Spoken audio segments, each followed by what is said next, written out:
In the heat-soaked summer of 1716, the road to the Grayfield estate sounded like money. Iron-shod hooves, leather harness, low voices, and the creak of carriages heavy with men who believed they were the law. 14 planters came to talk rice and rules in a house that smelled of beeswax, coal, and imported brandy. They did not come out. 3 days later, when the doors finally opened under the fists of overseers, the air that spilled from the kitchen was a wall, hot, greasy, full of ash and something sweet and ruined that clung to the nose and would not leave. Bodies lay where someone had placed them with deliberate hands, a perfect ring around the furnace, feet toward the blaze, wrists and ankles clamped in iron, mouths stopped with raw cotton. A woman sat at the table steady as a clock, drawing a knife across a whetstone and humming a tune that had crossed an ocean long before she did. Her name on the ledger was Esperanza de Lima. When the questions started, she lifted her eyes and let a single sentence fall into the room like a coal into water. Justice burns slower than coal, she said carefully, but burns complete. That line would pass from mouth to mouth for years, stripped of dates and proper names because dates could die in boxes and names could be hunted, but the sentence itself was built to live. The governor sealed the records and ordered quiet. The paper slept in Charleston's archives while the story did not. To approach that kitchen, we need to walk backward, downriver, across 15 years and an ocean to a coast where the dry season lifts dust into gold light, and the wet season soaks the world until green is the only color that matters. Before she was Esperanza, she was her father's daughter. She had another name, a name the wind would still recognize if it heard it. A name that meant rivermouth or song at dawn depending on who was speaking. She learned to watch and to wait and to count not just cattle and baskets but faces, patterns, silences. She watched the way traders' smiles thinned when bargains turned hard, watched the sky for the long bruise of storm, watched the elders' hands when they passed the bitter leaves that pulled fever from the body. It was a small country and a huge one, small in land and fences, huge in memory, story, and the lengths a person will go when taken from home. The day the Portuguese came with their quick iron and slower lies, smoke gathered itself into a cloud and the people scattered. There are memories that land like stones and never lift again. She did not cry when she saw what had happened to her father, because the part of her that cried folded itself in two and went elsewhere until it was safe to return. They bound her with others and pressed them into a ship that stank of salt, tar and fear, and the sea began its long, loud lesson. The taste of brine, the way wood groans under weight, the shape of a horizon that never arrives. Weeks slid by in a darkness measured by buckets and footfalls. She listened. She learned the creak of the captain's boots and the rhythm of the deckhand who hummed in time with the mast, the language of anger in a tongue she did not yet know, the smell of a storm before it showed itself. Every piece of information was a seed. Some would never sprout, some would sleep for a long time, some would open the exact day she needed them. The Santa Maria dropped anchor at Charleston, and the harbor threw itself at the ship with all the urgency of a market. Buyers came up the planks with ledgers and bored eyes. They touched teeth and shoulders and asked questions that pretended to be about labor and were truly about domination. Edmund Grayfield signed his name the way men sign when they have never needed to fear a pen. He stood tall enough to cast a long shadow and looked at people as if sight were a kind of ownership. His voice never rose because power is quiet when it is sure of itself. He took her for £42 and a promise to himself that the next rug from England would remain unstained. Grayfield's estate sprawled where river water made squares of heaven and mud. Rice needs a choreography of flood and drain, men in boats moving gates, women bent at the waist, hands in living water, sun pressed into their skin until it makes a color no painter can completely hold. Grayfield's overseers rode the narrow dikes with whips not because they always used them, but because visible threat saves a man work. The house sat on a rise beside a live oak that shaded a brick path and let the wind play in its beard of moss. In the kitchen, imported coal waited in black pyramids. In the dining room, English oak glittered like an idea of civilization. She entered this geography the way a needle enters cloth, without changing its shape at first, without comment, without noise, only a necessary passing. She learned English in weeks because she had been learning to hear since before she was born. She learned who had the keys, who drank before noon, who liked to be cruel when no one looked, and who preferred to be cruel in company.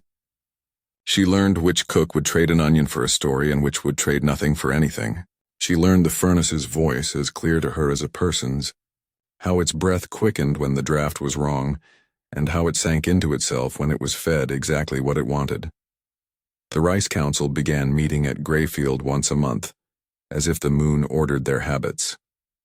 14 men and their immaculate idea of order. The names rolled out of her memory years later at the precise speed anger obeys when it has been trained. Grayfield first, then Petton, Rutherford, Sutton, Caldwell, Harrington, Fairfax, Kingsley, Fielding, Warwick, Creighton, Norris, Hartwell, Baxter. They spoke in a tone learned in rooms with rugs and maps, gentle when listing terrible things, confident when weighing some new cruelty against a ledger's clean lines. They did not whisper. They did not believe she could hear like this. She poured and cleared and poured again and watched the brandy bend their words. She learned that Rutherford liked to say separation, not family breaking, because separation sounds like a natural force, like mist, not like what it is. She learned that Fielding believed pain was a science and that belief let him sleep. That Kingsley pronounced breeding with the same interest a gardener grants seed. That Warwick smiled in punishments because performance required witnesses. She learned Caldwell feared embarrassment more than God, and Fairfax softened every crude decision with a polished phrase that smelled like manor houses. Norris, the physician, discussed starvation as dosage, rest as ration. Hartwell kept runaways in a system he called containment. Harrington named everything he did discipline. And young George Baxter, bright and eager, forgot to hide the thrill he felt when money and harm lined up. He was the future they wanted, and even that future would not save them.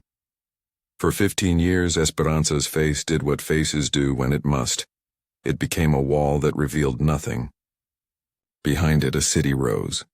Streets of memory, houses of habit, wells dug deep where fear and resolve met and made something harder than either alone. Her daily life was a choreography too. Rise before dawn, water, ash, bread. The long muscles of labor moving without noise. Eyes counting the small rebellions that didn't look like rebellions. An extra ladle for a woman who needed it. A whispered warning when a patrol changed time. A thread slipped from one hand to another that meant a road was clear. In 1715, the air itself seemed to hold its breath and then exhale different. Rutherford lost a trusted overseer.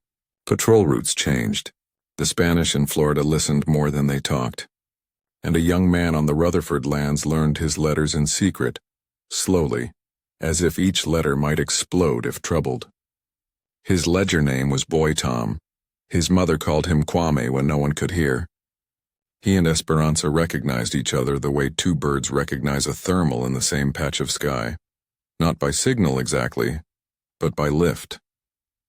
They worked out a grammar of safety, 2 notes in a song that meant wait, a verse that meant come, a cadence that meant run now. He was strong in his shoulders and back, yes, but the strength that mattered most lay elsewhere, a refusal to let the mind bow, a courtesy that did not apologize for itself, a steadiness that made even fear stand upright.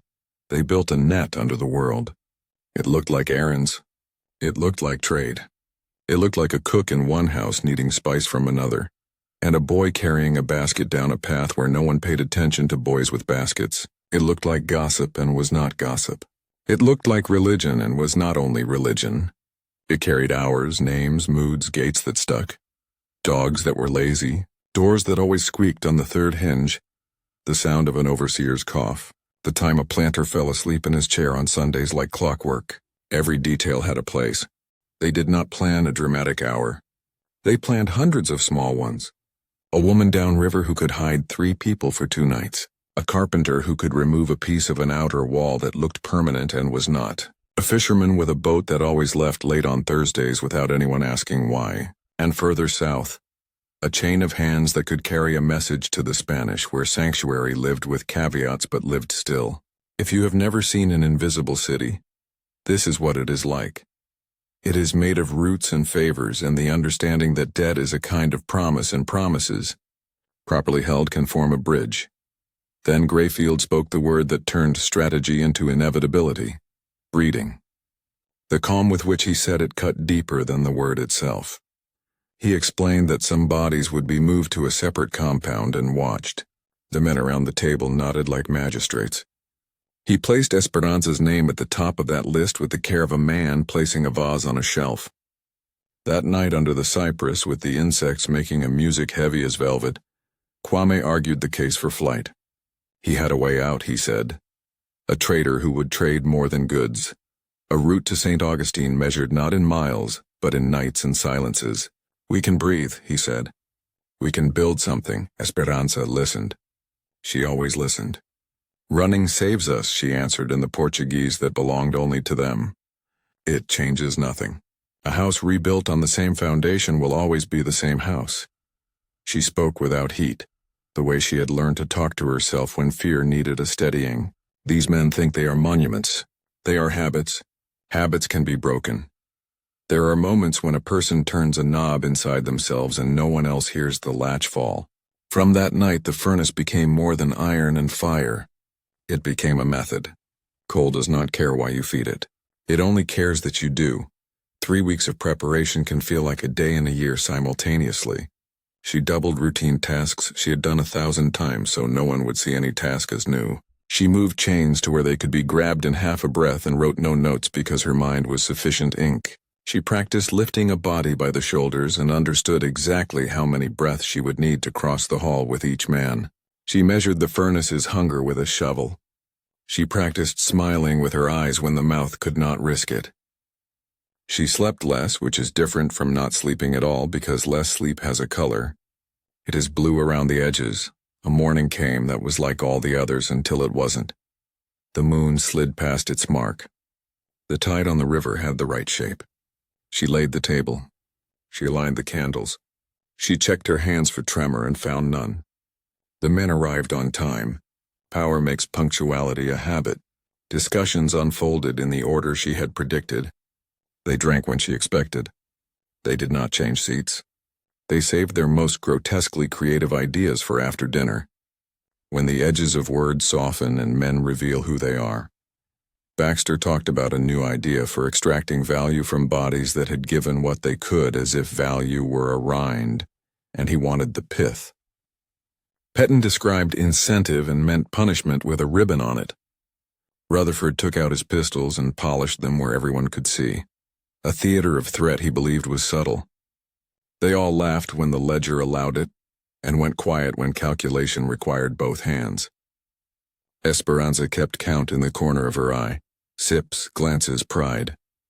When the herb did its work, it did not announce itself. Sleep came down like evening, first a dimming, then a tilt, then a steady hush. Baxter drifted. Petton frowned at a wall that seemed to move. Rutherford aimed a word at a target that slid away. Grayfield's face sharpened for a second, and then the rug held him. The German clock kept its exacting music. The furnace sighed in its brick. We will not make a spectacle of violence here. What matters is the accuracy. Accuracy always matters. She bound them with tools that had known their skin before. Iron sized to the pride in a wrist and an ankle. Ropes that remembered other nights. She placed cotton where words would have shouted. She did the work a body must do to move another, and she did it 14 times with the same patience she had learned at a riverbank as a child, waiting for fish to forget they were watched. Dawn happens to a room differently than to a field. In a field, it arrives on the grass first, and the first thing you notice is a sound changing. In a room, it arrives on objects, the knife blade, the rim of a bowl, the edge of a brick. The men woke into heat and order. They tried to speak into cotton. They tried to push against iron. They tried to cast their authority into the air where it used to catch like a tossed coin and come back as heads every time. The air had changed. Coins fell on their sides and rolled under tables. Esperanza did not shout. She spoke. She named deeds, not just names. She brought the ledger from Grayfield's study and read it like a priest reading a litany, which is to say without drama, which is its own kind of drama. She read entries where loss was recorded not as grief but as cost, where a dead mother was a note on a margin, where a sold child was a line item on a day when the weather had been fine. She read until the room itself seemed to understand why it had been built in the first place, to hold truth for as long as truth needed to be held. The heat thickened. The furnace breathed in and out with discipline. If a man sagged, she roused him. If a man's eyes clouded, she brought him back. Mercy can be a road. It can also be a circle that returns a person to where he needs to stand to see what he must see. She did not ask for tears. Tears arrived anyway. Heat wrote its hand on skin. The day reached its far edge. Grayfield lasted.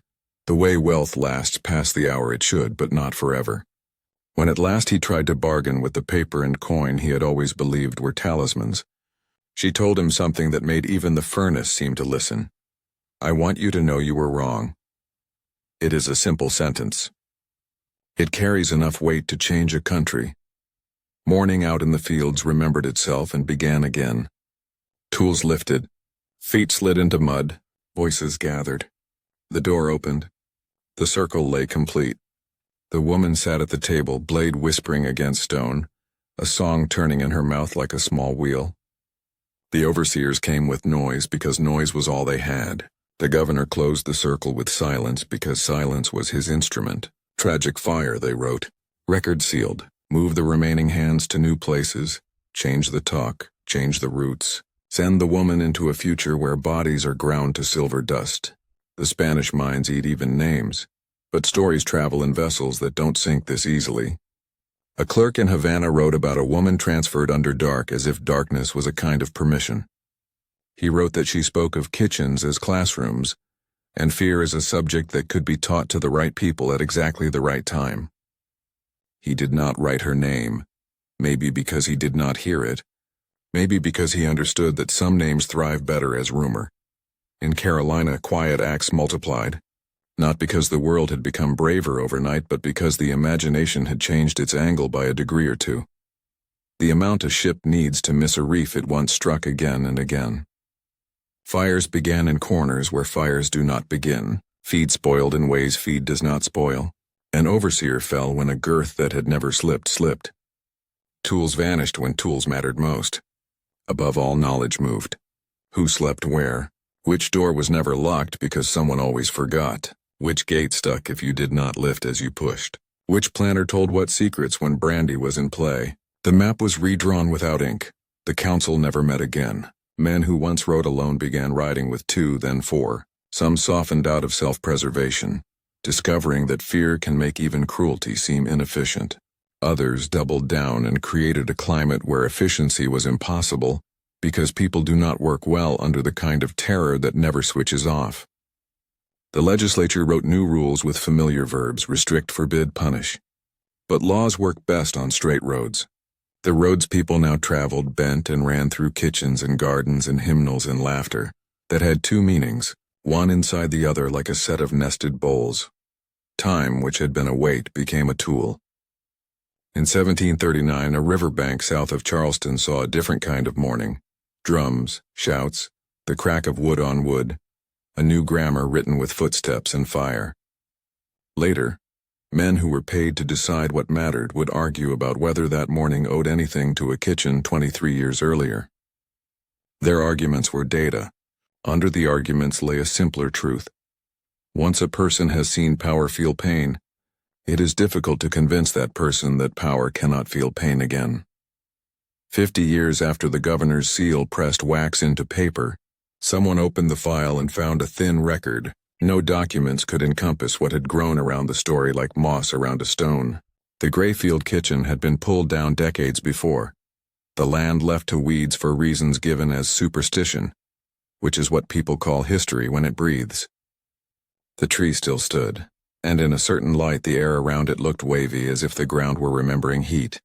Between then and now, mothers told daughters and sons a version of the story calibrated to their age. Sometimes it fit into a minute. A woman waited, listened, and then made men learn. Sometimes it filled an evening. A map of exactly how attention becomes strategy. How patience becomes action. How a human being whose name you think you own can keep a ledger of your habits and call your debts. The voice telling it would slow for one sentence and ask the child to repeat it. Not because it was magical, but because it was useful. Justice burns slower than coal. but it burns complete. What did it mean on days when justice looked like a distant shore? It meant the work continued, not the dramatic work people imagine when they imagine heroes, but the small patience of actually noticing. The right latch lifted with the right angle, the cheese that always went missing at the same hour from the same shelf, because the butler's boy stole it and blamed someone else. The particular way Mr. Norris rubbed his hand when he lied. The fact that Mrs. Caldwell always hid her key in a vase on the second mantel, because she had once seen it in a play in London and believed herself clever. The way the moonlight lay across the drainage ditch in late September, making shadows into ropes and ropes into shadows. All of it went into the invisible city's archive. Downriver from Grayfield, across a narrow tide creek, stood a small cabin that had once been two, and was pushed into one to save space and timber. It held 3 people at night: a woman who made baskets from memory and grass, a man who had once been a carpenter in a port he never thought he would leave, and a child who asked questions like someone collecting bird calls. The woman, Ada, could look at a blade of sweetgrass and know whether it would bend the way she needed. The man, Tamar, kept the cabin like he kept his tools, precise, quiet, ready to be moved with no one noticing. The child, Mira, remembered numbers without trying, which was a gift and a burden. Ada carried the Grayfield story the way some people carry a charm, not because she believed a sentence could break iron, but because iron breaks more easily when handled by someone who knows exactly where to put the pressure. She passed the line to Mira with the calm of someone passing thread through a needle. Mira said it aloud and heard something inside her click, like a shutter closing and opening again. The picture forever changed. A day came when the river rose higher than expected and a boat that should have stayed tied at a post drifted toward open water. Tamar saw it from the plank bridge and stepped onto it as if stepping onto a thought he had intended to have for a long time. He rowed without hurry to a cove that nobody used because they believed it belonged to snakes and ghosts.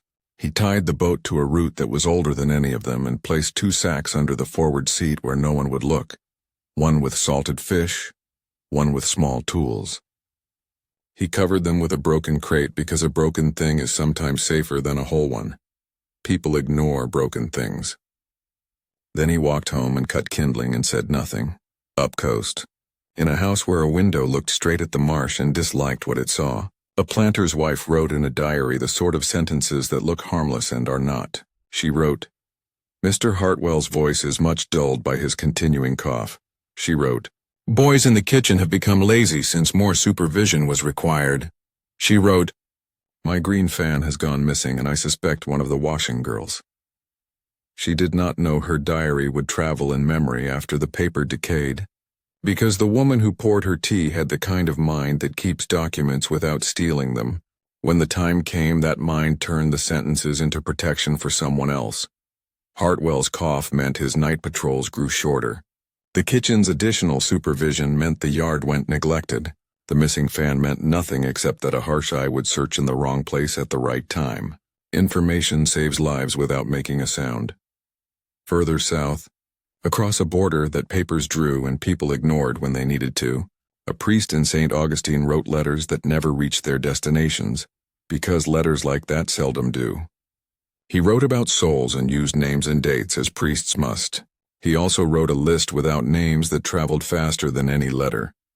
3 houses where a stranger could knock twice slowly and once fast. A storehouse with a roof that creaked louder than it should. A soldier who was kinder than regulations required and liked dried figs. He wrote it in a code so plain no one noticed it was a code. The code came north in a song, because songs cross scrutiny with a smile. It came in a pattern of claps because children clap without anyone asking why. It came in a story about a fox who always went left at the fork and a turtle who did not, and which of them arrived first. It came in the way a particular lullaby lingered on one syllable longer than necessary. Not because the mother loved that syllable more, but because it stood for a corner at the end of a lane, where a gate was always left leaning open by a drunk. People who wanted to hear heard. People who did not want to hear did not. In Grayfield's absence, because a house can be present and absent at the same time, the land learned to behave differently. Overseers rotated more often because no man could hold his courage where the kitchen had been. Rotations make cracks in routines. Cracks admit light. Light shows dust. Dust shows footprints where no footprints should be. The new men wore their fear like perfume, strong and sour. It collected in corners and behind the tongue. It made their orders too loud and their punishments badly timed. Even cruelty has a rhythm. They lost it. Once on a Sunday evening that smelled like rain that would not fall, a hymn shifted key in the middle of the second verse. It was not a mistake. The elder leading the singing had decided that the old key was too heavy for the words he needed to place inside the hymn, without anyone thinking there were words inside it. The words told the young men to stay away from a stretch of river that would hold patrol boats that night. The hymn rose and settled into its new key, and no one remembered an announcement being made because none had been. News travels downward quickly. It also travels upward like a long, patient tide. That autumn, a man in a coat cut in London knocked an ash from his cigar and admitted to another man in a coat cut in London that the climate had changed. He did not mean weather. He meant that there is a point after which a person understands that what he has believed about himself will no longer protect him from the world. He poured more brandy and said there had been sabotage. He used the word because it sounded French and far away. It fit the story he wanted to tell himself about civilization being attacked by chaos, rather than by people keeping very careful track. The other man in the other coat said the law must be tightened, as if law were a rope that could be pulled until it squeezed the world into obedience. It is difficult to explain to such men that ropes fray when overused, and that obedience is a weather pattern, not a promise. They wrote the code anyway: restrict, forbid, punish. They printed it on paper and thought the paper would do the work. It did some work. It also taught the invisible city to become a little more invisible. Songs sang softer. Claps moved to dusting tables. Lullabies went silent for a season like birds do, then returned with new syllables that meant new lanes. Every so often someone asked where Esperanza had gone. The official story said fever, a burial at sea under the rules the sea requires. But official stories are boats that sometimes leak. A deckhand told a cook in Havana that a woman with eyes like wet stone had stepped from a ship into a smaller boat at midnight and never looked back. The cook told his wife, who told a girl who swept the floor in a tavern and kept half of what she heard.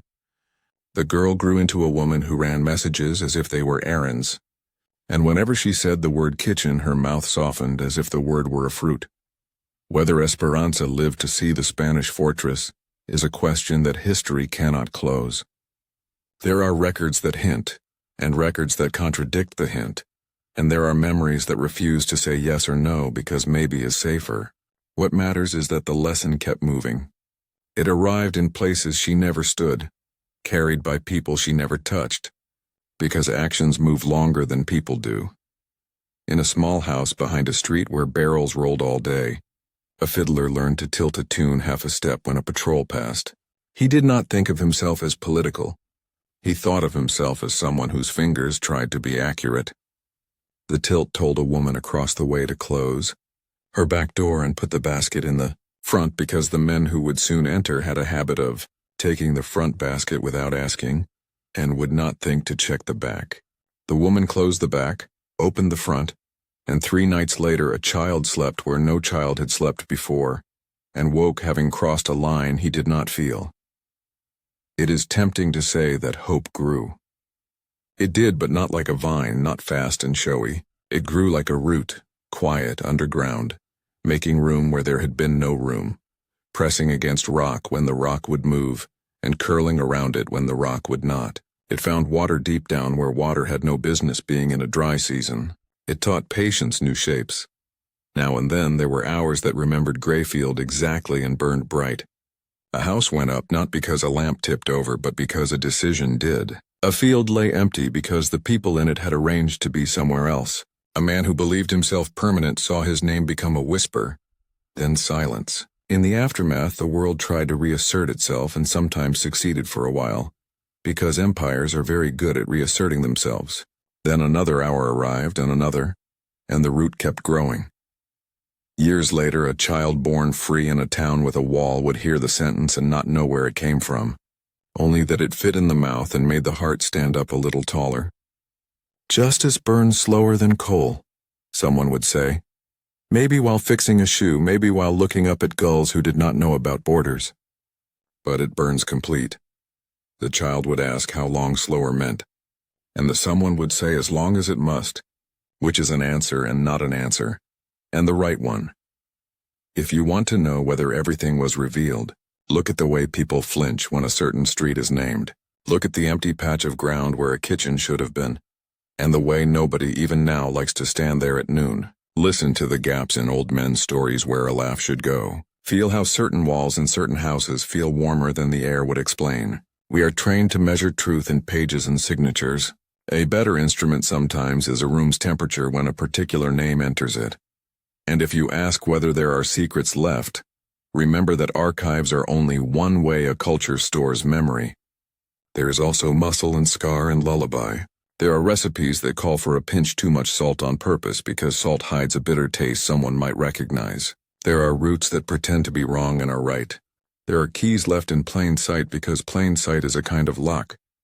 What began in that kitchen was not an ending but a change in the angle of the world. The men who died thought themselves pillars. They were at most scaffolding. The building they held, an empire of habit, still stood for a long time. But the people inside learned where the exits were, and once you know that, a building is never as solid as it looks, and somewhere, far from the marsh and the rice and the clean lines of ledgers, a woman who had been named Hope for convenience and had been Hope in truth, sat in a room with a table and a blade and a quiet song, and she sharpened the edge because edges dull and life asks a person to keep theirs ready. If anyone asked her to explain what she had done, she might have said, in words or without them, that attention is a weapon and patience is a rope and justice is fire, and that fire, tended carefully enough, will catch. The river remembers everything that touches it.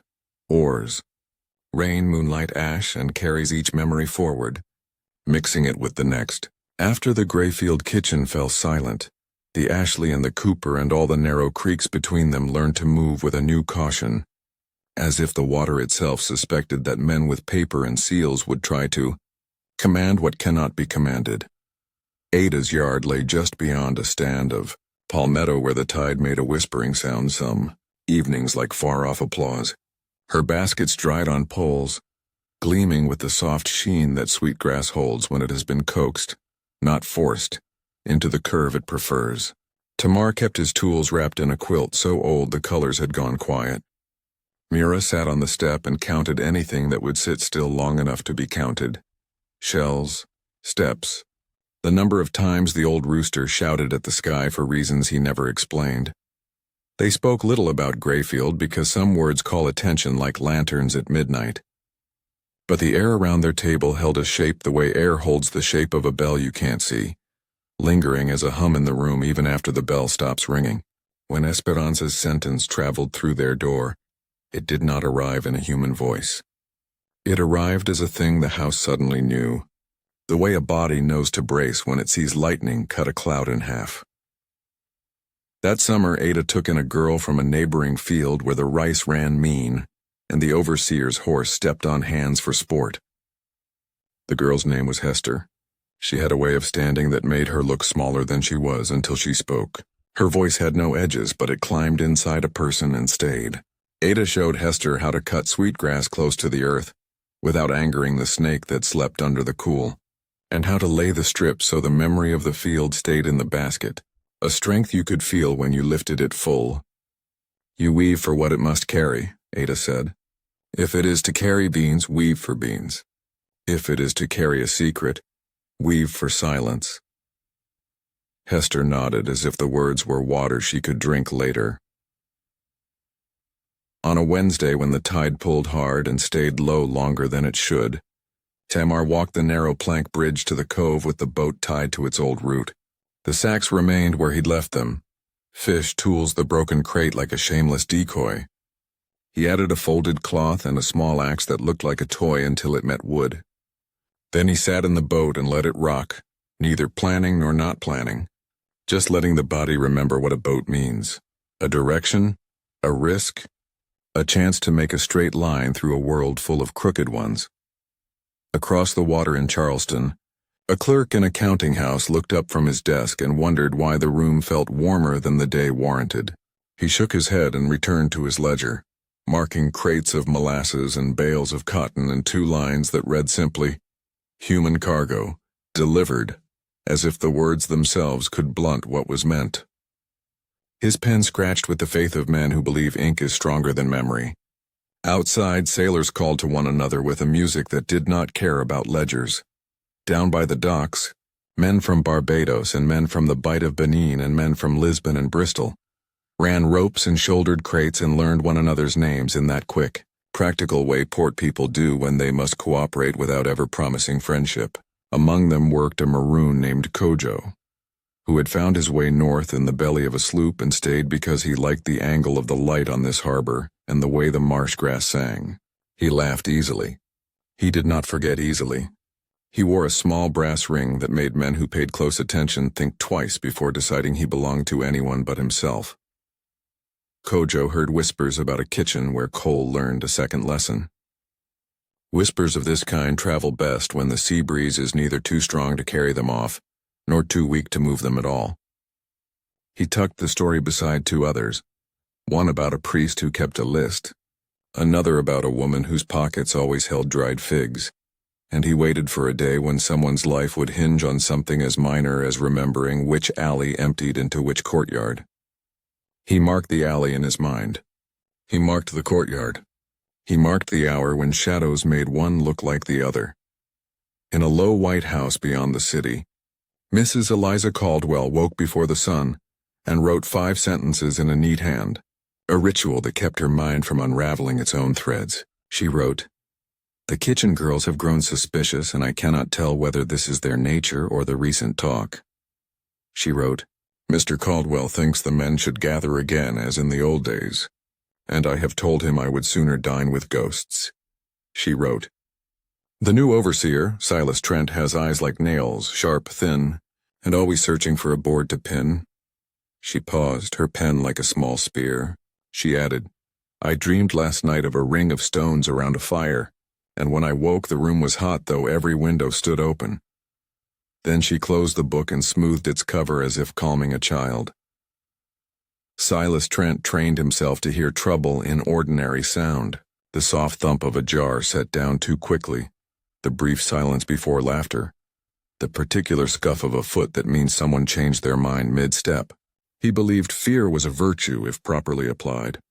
He believed mercy wasted capital. He did not understand that fear dulls the ear and makes a man mishear signals that would save him. When he squinted, his face folded in on itself, and when he smiled, which was not often, it looked like a cut.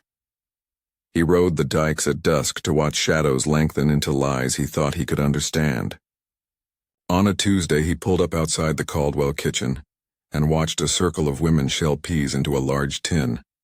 They wore their bodies with an ease he mistook for laziness. Hester sat among them, hands moving with the clean precision Ada liked. The women sang a song so plain it could have been a nursery chant. Silas felt something cross the back of his neck like a spider strand. He told himself it was nothing. The women counted their shells. 1, 2, 3, then a pause, then 1, 2, then a longer pause, then 1, 2, 3, 4. It meant nothing to a man who counted different things. To Hester, it meant a gate would be unlatched after moonrise. That night the gate stood unlatched and nothing came of it but air and an opossum, moving like a thought across a yard.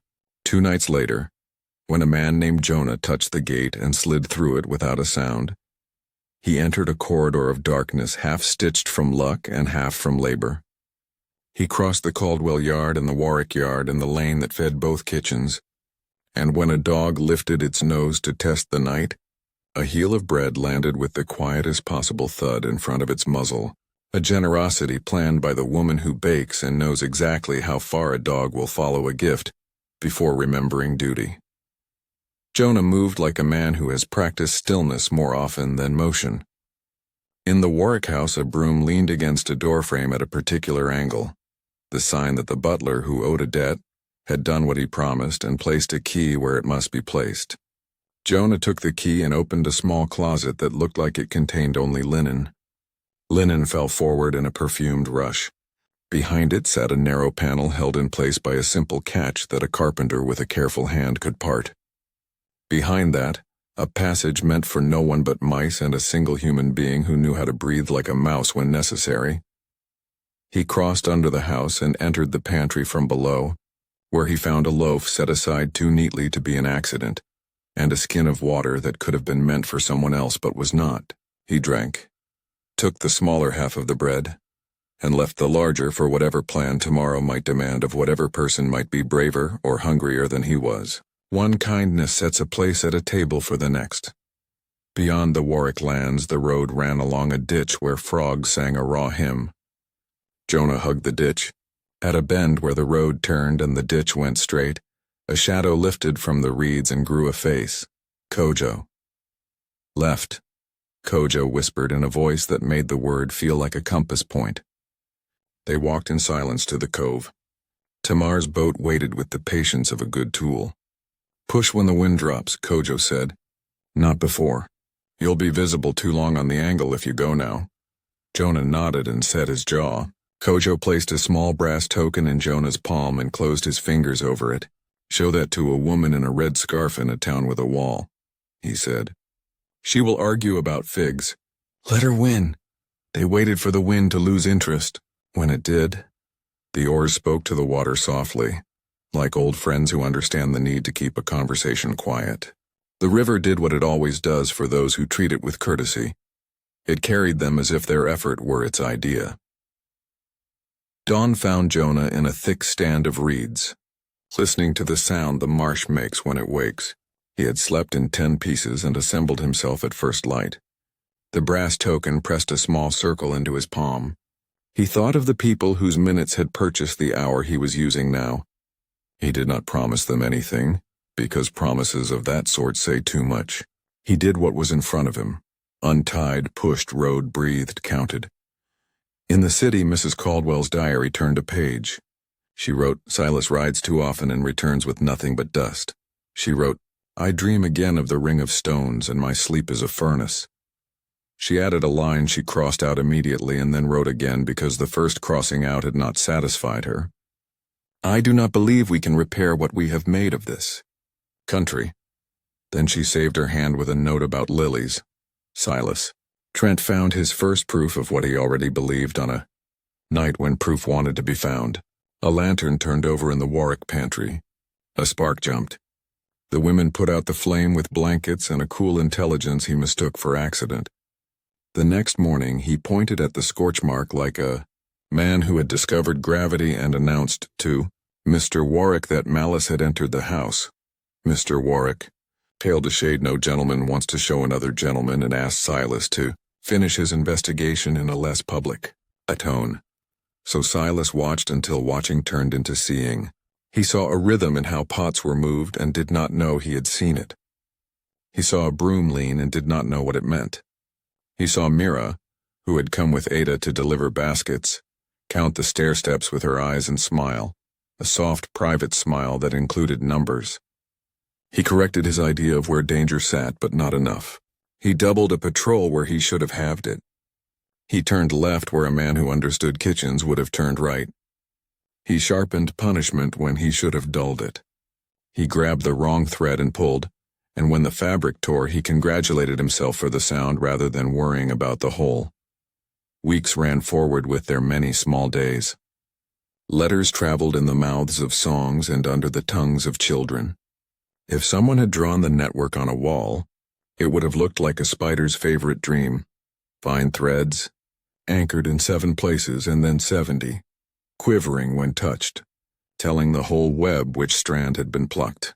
But no one drew it because drawing courts discovery. Instead, it lived the way knowledge lives best among people who must protect each other. Distributed, redundant, alive in many heads at once. Far to the south, the priest's list lengthened by one house and then another. He never wrote the names. He marked them with saints that did not exist. And if someone asked him about Saint Jacinta of the 3 Wells or Saint Mateo of the Blue Gate, he would smile and describe virtues that sounded like people prepared to hide a stranger for a short hour, and perhaps 2. In a market in St. Augustine, a woman in a red scarf argued about figs exactly as Cojo had predicted, brow furrowed, hands eloquent. When a man showed her a brass token, she didn't let her eyes flicker toward the alley where safety waited. She argued longer. She let the man lose on purpose, which told a second woman to begin walking slowly toward a door that would open without anyone knocking. Rumor says Esperanza herself once crossed that threshold. Rumor also says she never left Charleston at all and lived in a house by the marsh with a new name, and a face she learned to hold differently. Rumor is a tool like any other, and sometimes the tool must be left unnamed so the work can proceed. What is true is that people began to act as if she might walk through a door at any moment, and that belief changed how carefully they arranged the cups. One afternoon, in a heat that made the horizon wobble, Ada sat with Hester and Mira under a sweet gum and taught a knot that never lets go unless you ask it correctly. "This is for rope," Ada said, "and this is for a sentence. The wrong knot will make your meaning come undone." Mira practiced until her fingers carried the knowledge without her eyes' help. Hester tied one blindfolded and laughed out loud when she held it up and found it neat. The laughter carried down the lane and brushed Silas Trent's ear.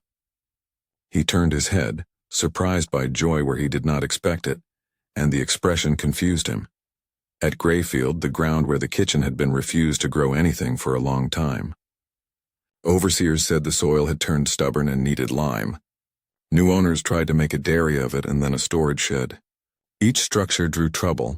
Tools slipped from hands, boards split along unpredictable grain. Milk soured with speed that defied explanation. In winter, the earth there held warmth like a banked fire. In summer, it felt indifferent, as if sun could not persuade it. Children from the quarters dared one another to run the circle and jump out at a precise place beside a brick that was not a brick, but a remnant of brickness, a color without weight. The bravest child would make it 3 steps and then turn aside, not from fear exactly, but from the knowledge that some games are not truly games. A man named Isaac, who had once thrown a sack of rice over his shoulder as if it were a pillow and smiled when someone asked if it was heavy, went there on a bet and came home quiet. For weeks after, he slept with one hand open and one hand shut. When asked why, he said the open hand was for letting go and the shut hand was for holding on. He could not explain what he meant because he did not know himself. Only that the circle had given him a lesson without words and he was trying to be a good student. In Charleston, a young lawyer with ambitions wrapped himself in language and walked the streets as if ownership could be acquired by posture. He heard a story at a dinner about a sealed record and made a note to inquire when he held the right office one day. He practiced a look of benevolence that he believed would open doors. When he finally stood in a room with the archive and the seal, he found less than he'd imagined. Burned edges, a clerk's hand too neat for what it described, a governor's order made weak by ink faded to tea. He left angry not because truth was absent, but because it would not let him be the one to reveal it. On the steps he met a woman carrying a basket that smelled faintly of river and grass. He did not know she could recite all 14 names without breathing hard. He did not ask. Beyond law and paper, where the story truly lived, grew the discipline of notice. Children learned to count in a way that was not simple arithmetic but choreography. 3 quick steps, 2 slow, pause. 3 notes, 2 claps, turn. Women taught herbs by lineage and by taste. This leaf is bitter because it must be. This one lies sweet in the mouth and hides a steady hand. This root will lower fever but will also thin blood, so save it for a man whose anger runs too hot. Men taught maps by smell. Tar for docks, clover for low fields, iron for the yard behind a blacksmith who will help you if you sing the first line of a song his mother loved. Wood smoke for a house where you will not be welcome even if they give you bread. Hester grew into her body like a tree puts on rings, quietly, undeniably. She learned to walk a yard with a face that promised obedience while her mind wrote 3 letters and 2 lists. She could carry a pot past a door and tell you exactly who stood on the far side by the way the air shifted. Large man, small woman, someone crying, someone holding their breath. She began to pass messages inside the weave of her baskets. Tight corners meaning one thing, loose corners meaning another, a fancy curl under the rim meaning the road is watched. Mira found numbers everywhere, not only in counting but in proportion. She could look at a distance and know if it was a sprint or a walk. She could weigh time in her head and tell when a 5-minute errand would take 4 because the overseer had stopped to squint at something that did not matter. She kept a small string with knots in her pocket. If someone took it and worried the knots loose, the string would still look like a child's toy. If you knew how to read it, it told a path in a language that left no ink behind. When the heavy codes came down, from the men in coats, the new rules that made old lives narrower, the invisible city did what cities do when authorities draw maps without looking at the land. It built tunnels. Not tunnels in dirt, though there were some of those, but tunnels in meaning. Church became sanctuary, and market became exchange of more than goods, and a dance became a dictionary you could memorize with your feet. Patrols learned to watch hands and missed the minds. They counted heads and missed the pattern of who stood next to whom. They bought dogs that could track and never understood the simple power of pepper shaken in a line across a path, or the complicating power of water when a person carries their own scent in a jar and throws it where the path must split. On a long Saturday with cloud bellies hanging low, Silas Trent chased a rumor through 3 kitchens and caught nothing but steam. He accused a boy, and the boy brought him the truth by the armload: wood, water, rags, salt. Silas paced the doorway and felt the building itself dislike him. He told himself houses do not dislike. He told himself the mind plays tricks. Then a pot lid slid where no hand had touched it, settling into a more comfortable place on the pot, and his heart did something sudden in his chest. A lurch he blamed on heat. He left sweating, and later, when he wrote his report, he said, "The servants have acquired insolent hygiene," because he could not tell the truth, which was that the house had told him to go. A season turned. Rice bowed to wind like a congregation to prayer. A ship in the harbor swapped flags twice and made 3 men rich enough to pretend they were different from yesterday, and exactly as poor in spirit as before. Cojo watched longshoremen load barrels and listened for the silence that means a plan is about to announce itself. He heard it in the way the gulls went quiet suddenly, and in the way a woman with a sack of beans lifted her head at nothing.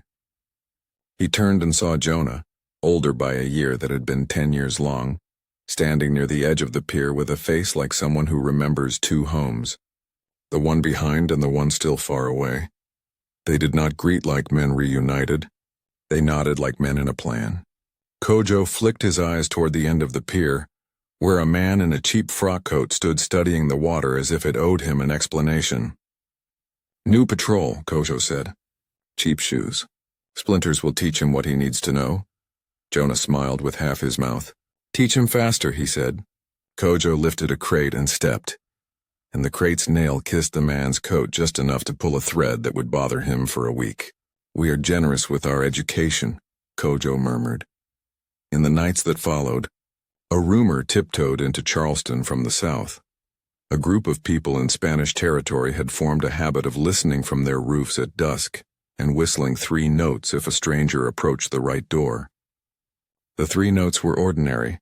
A child could make them, but the rhythm was strange enough to be useful.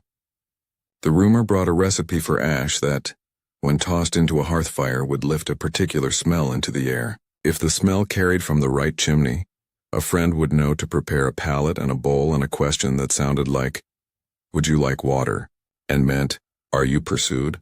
None of this stopped the punishments, the markets, the papers changing hands. The world did not right itself in a year or 2 or 10. Men who called themselves practical kept doing harm and calling it a requirement. Women who called themselves tired kept finding strength at the bottom of days that had no bottom. Children learned to read the faces of men with whips as if those faces were clocks. A boy named, Abel taught himself to move like wind in palmetto fronds, visible only when he wanted to be. And he began to run messages that made grown people blink because they had assumed such speed was not possible without wings. A girl named Rose learned to sing high, harmony that made a patrol horse flick its ears and turn its head and forget to be brave.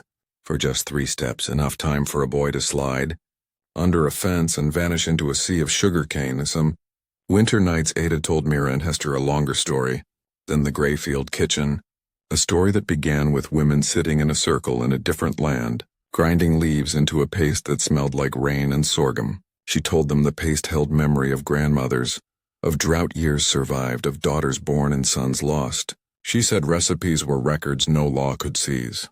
Write it in the hand, not on the paper, she said. Let your blood keep the ink. Mira touched her own wrist and felt the pulse answer like a quiet drum. Silas Trent, who had made himself a student of defeat without knowing it, tried a new tactic. He brought a man from Barbados who had a reputation for hard results. The man's name was Kofi, in a life where Kofi had meant blessing and opportunity. Here it meant to owners a kind of hammer. He had been broken and worked and reassembled wrong, edges where there should have been curves. He walked the Caldwell land and nodded twice, once at the rice and once at the river, as if the land were a person who had done him a kindness he did not know how to repay. At night, alone, he sat with his back against a wall and tapped a slow pattern on the floor with one finger, not for anyone to hear, only to remind himself that rhythm still existed that his employers would never learn to count. In Kofi's second week, Hester crossed his path carrying 2 baskets, one filled with clean rags, one empty, except for a single red thread hidden against the weave. He glanced at the thread and away, a tiny motion that told her 2 things. He had seen it. He would not betray the seeing. That night someone moved a patrol away from the ford and toward the bridge, a change that looked like prudence and was not. The ford held stones placed the previous afternoon by hands that knew exactly how high the water would be by moonrise. The stones gave ankle-deep safety to 3 people who could not swim and yet must cross, and the bridge took the patrol away at a thoughtful pace, allowing them to observe the quiet, empty water with satisfaction. A month later, a girl birthed a boy in a room without pictures. The boy breathed and wailed like a trumpet of defiance, and the elder who whispered prayers into his ear also whispered facts: where to find the road that disappears in fog, how to look at a row of pines and read the gap that means shelter, when to hold your tongue though it wants to run. The elder said a name that meant steady wind, and the baby quieted like a sail that had caught exactly the breeze it needed. Time did what time does with even the most careful plans. It bent them, snapped some, rendered others into new shapes that worked even better. Sometimes it punished accuracy and rewarded accident. A man went to the wrong door and found the right friend. A woman burned a stew and learned the smell would cover the sweat scent of 3 people in a room where a dog had a temper and a talent for finding what his master praised him for finding. A patrol lost a boot in mud and cursed until laughter cracked his authority's plaster, and in that crack someone slid a small gift of silence. The men who once sat around Grayfield's table remained dead, but their money lived in houses and their habits lived in sons, and the sons learned to fear without changing. Fear makes a man clumsy. It makes him overfill the glass and mishear the word and send the wrong person to the wrong door. It makes him ask the world to be simple and punish it when it is not. Under their clumsiness, the invisible city grew more deft. A whisper at Ada's door did not need to be trusted fully to be useful. Help came in amounts people could bear without breaking their own safety. 1 cup of water, 1 night on a floor, 1 look held a heartbeat too long that told a man, not tonight, live to try again tomorrow. And in the Spanish town with the wall, a woman in a red scarf aged in place, her hair silvering under the cloth, her hands still arguing about figs with anyone who would listen. She had a son who learned the notes that meant welcome, and a daughter who learned the notes that meant wait, danger nearby. A priest retired and another took his place and inherited a list written in plain sight, disguised as a prayer for those who travel by night. He added a line for a name he wrote as Esper, then let the pen lift, not from fear but in acknowledgement that some names prefer the air. There were other kitchens, other circles, not of bodies but of people standing shoulder to shoulder around a fact. They were human beings in a place that tried to make them forget. They built the fact into mornings and evenings, into the way they bound wounds and the way they braided hair. They taught it to their children by touching their cheeks with love like a small, consistent bell. You are you. A person, not a price, not a line item, not a tool. You belong to yourself. Remembering this did not set chains on fire, not immediately. It made the hand steadier on the saw that would later cut the hinge pin of a door. It made the feet quieter on a stair. It made the will refuse a bargain that sounded generous and was poison, and the sentence kept working like a wind hidden inside the obvious weather.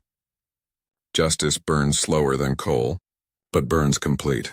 The slow part confused those who wanted an explosion every day. The complete part sustained those who understood that a long fire needs tending, air, patience, watchfulness. The humility to accept that some nights all you can do is shield a spark with your body and wait for morning. So the river carried memories, the scrape of a crate nail, the weight of a brass token passed from a dock to a palm, the hush before gulls cry, the soft slide of a boat leaving a root older than any overseer. And every time a current turned, it turned like a page in a story that had learned how to keep itself alive even when shut.